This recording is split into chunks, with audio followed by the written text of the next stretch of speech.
दो बीवियों वाला लालची पति।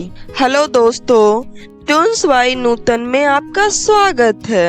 अमन शहर में नौकरी करता था। उसकी माँ गांव में अकेली रहती थी। वो थोड़ा लालची इंसान था, लेकिन वह अपनी माँ से बहुत प्यार करता था।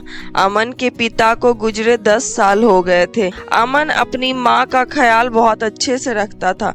वह शहर में रहने के बावजूद भी गांव में हर वीकेंड पर आ जाया करता था। एक बार जब गांव से शहर जा रहा था तो उसकी माँ कहती है, इतने दिनों के बाद तो तू घर आता है बेटा, और आते ही तुझे वापस जाने की लगी होती है। अरे क्या करूँ माँ, मेरा काम ही ऐसा है। मैं तो खुद आपके साथ यहीं रहना चाहता हूँ, लेकिन क्या करूँ, नौकरी तो करनी ही है, वरना फिर हम खाएंगे क्या। अरे अरे अरे, मुझसे तो ऐसा अपने बच्चे के बिना रहा भी नहीं जाता। मैं यहाँ रहती हूँ और तू अलग शहर में रहता है। अरे तू यहाँ नहीं रह सकता मेरे पास, तो कम से कम मुझे ही अपने साथ ले चल। मैं अपने बच्चे के बिना यहाँ अवॉर्ड नहीं रह सकती। माँ, मैंने आपको कितनी बार बताया है, मैं वहाँ अकेले नहीं रहता। वहाँ मैं 4 दोस्तों के साथ रूम शेयर करके रहता हूँ। भला आपको वहाँ कैसे रखूँगा। माँ, आप इस तरह से जिद मत किया करो, मैं आपको अपने साथ नहीं ले जा सकता। अच्छा चल ठीक है, नहीं ले जा सकता तो कोई बात नहीं, लेकिन कम से कम अपना घर तो बसा ले। कब तक कुमारा रहेगा। इस काम धाम के चक्कर में तो तेरी उम्र ही निकली जा रही। ओहो माँ, अब आपसे कौन बहस करे। अब आपको जैसा ठीक लग रहा है वैसा कर दो। अरे वो तो मैं करूँगी ही।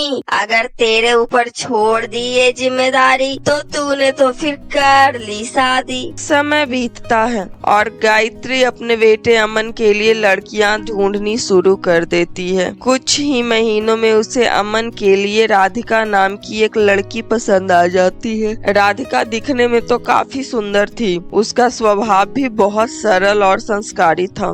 कैसा है बेटा, और शहर में सब ठीक है? और तेरा काम धंधा कैसा चल रहा है, सब ठीक है ना? अरे अरे माँ, एक साथ कितने सवाल करती हो आप। मुझे तो बोलने का मौका दीजिए, तभी तो मैं कुछ बता पाऊंगा। हाँ हाँ, तू ही बोल। तेरी हाँ सुनने के लिए ही तो फोन किया है मैंने।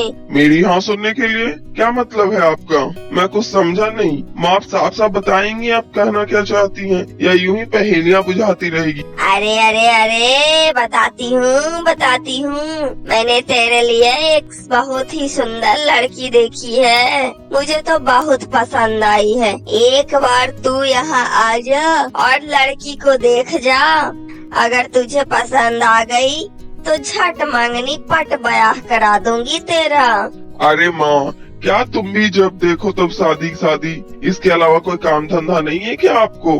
अरे बेटा, लड़की लाखों में एक है, अपने बाप की इकलौती औलाद है और इसके पिताजी का बहुत बड़ा काम काज है। गांव में जमीन जायदाद भी बहुत है। तू तो नसीब वाला है जो तेरे लिए ऐसा रिश्ता आया है। अरे वाह, पैसे वाली लड़की, और गांव में जमीन जायदाद भी है, और ऊपर से एक लौती भी। तब तो सारा पैसा और प्रॉपर्टी सब उसी के नाम पर होगी। ऐसे रिश्ते को ना कहना तो बहुत बड़ी बेवकूफी होगी। अरे अरे अरे, क्या हो गया तुझे? मुंह में दही जमा लिया क्या तूने? कुछ तो बोल।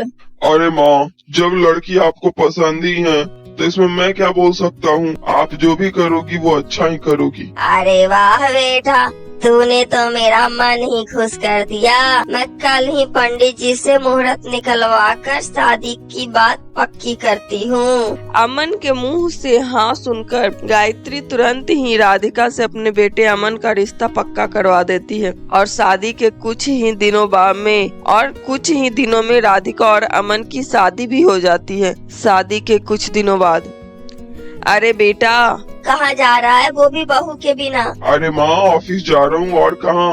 अरे बेटा, लेकिन अभी ही तो तेरी शादी हुई है और तुझे ऑफिस जाने की पड़ी है। मैं क्या करूँ माँ, मुझे इतने ही दिनों की छुट्टी मिली थी, अब छुट्टी खत्म हो गई है तो काम पर तो जाना ही पड़ेगा।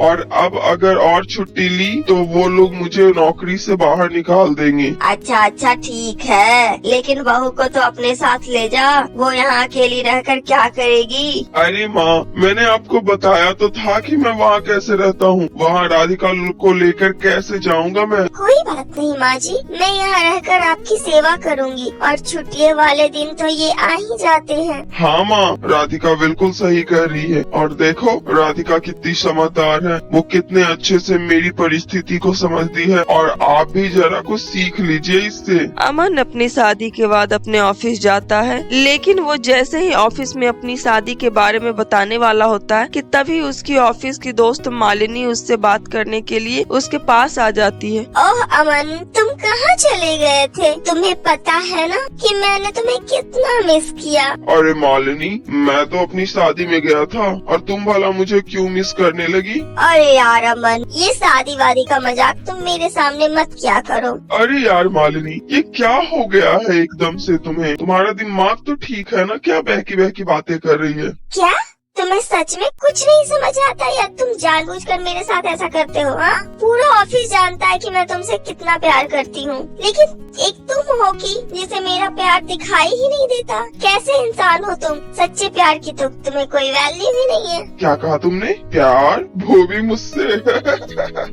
Nice joke Malini. जोक नहीं है ये, सच बोल रही हूँ। मैं बहुत प्यार करती हूँ तुमसे और तुमसे शादी भी करना चाहती हूँ। बताओ ना, क्या तुम अपनी पूरी जिंदगी मेरे साथ बिताना चाहोगे? अरे मालिनी, क्या तुम मेरे साथ कोई मजाक तो नहीं कर रही हो ना?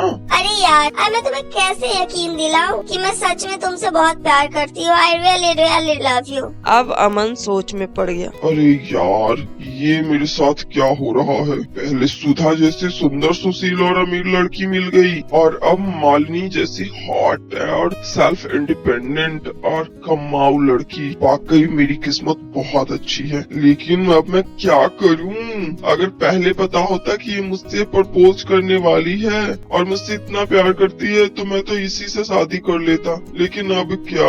ओफो।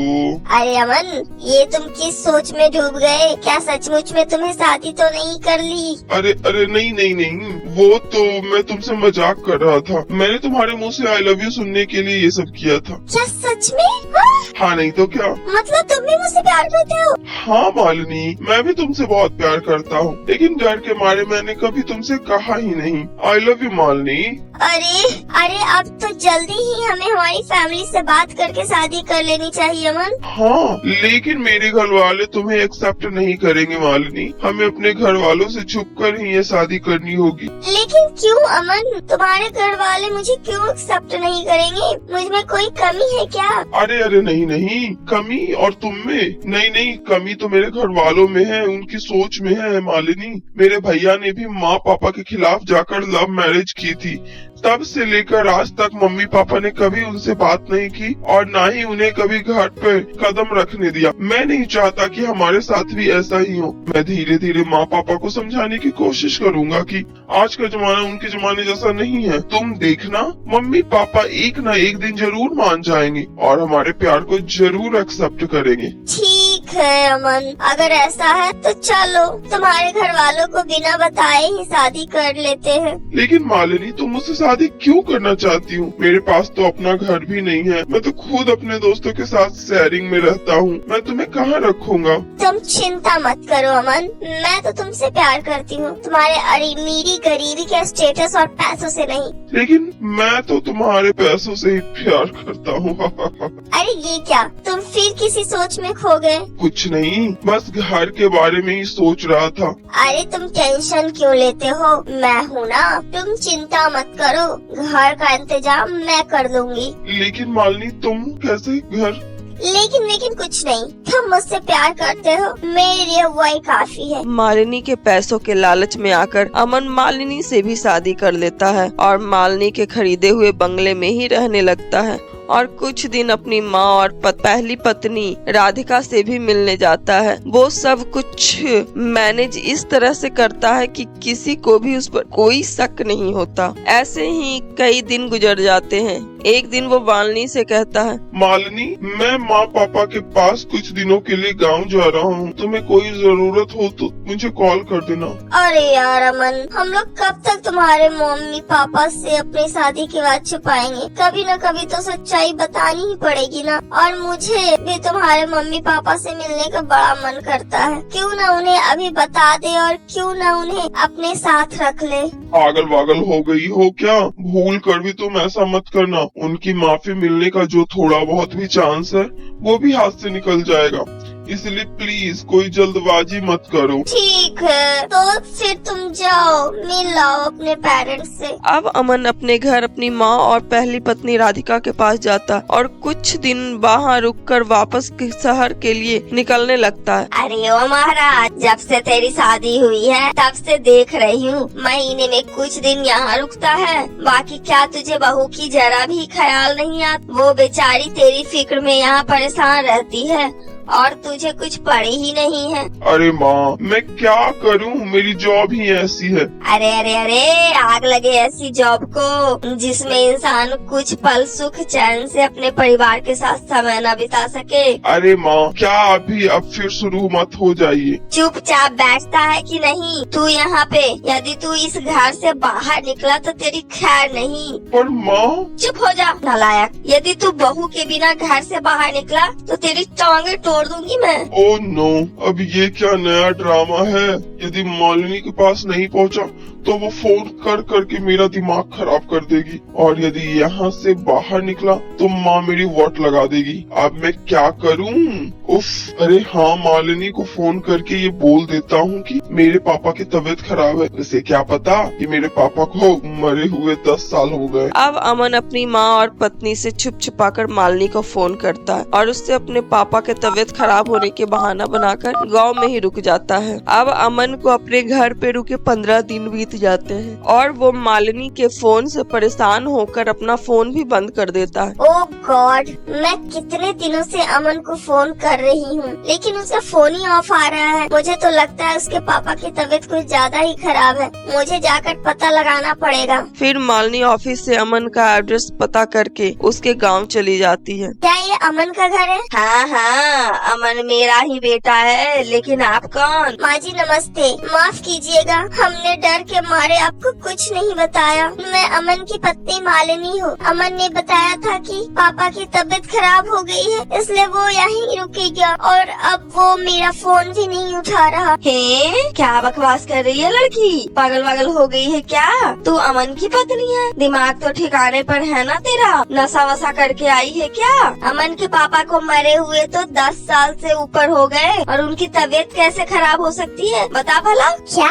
अमन ने तो मुझसे झूठ क्यों बोला? देख लड़की, ये मजाक है तो मुझे ऐसा मजाक बिल्कुल पसंद नहीं। मेरा अमन पहले से ही शादीशुदा है। ओह माय गॉड माँ जी, आप ये सब क्या बोल रही हैं?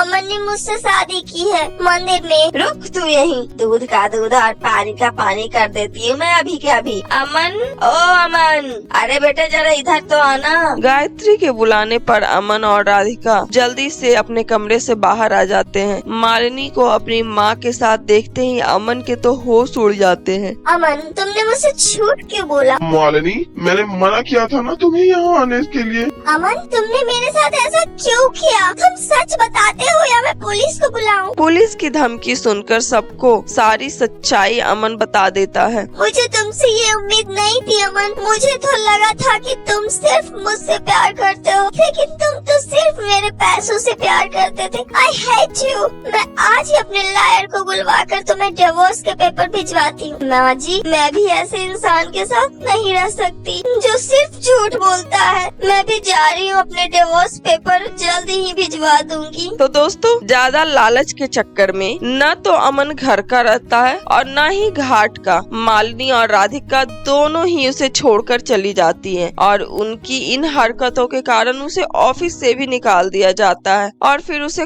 कोई भी कंपनी ढंग के जॉब नहीं देती है। तो दोस्तों, कैसी लगी आपको हमारी ये कहानी? कमेंट बॉक्स में जरूर बताएं और अपने दोस्तों के साथ शेयर करें। और दोस्तों, हमारे चैनल को लाइक, शेयर एंड सब्सक्राइब करना बिल्कुल भी ना भूलें और बेल आइकन दबाना बिल्कुल ना भूलें ताकि आने वाले वीडियोस के नोटिफिकेशन आप तक सबसे पहले पहुंचे। तब तक के लिए बाय बाय, टेक केयर।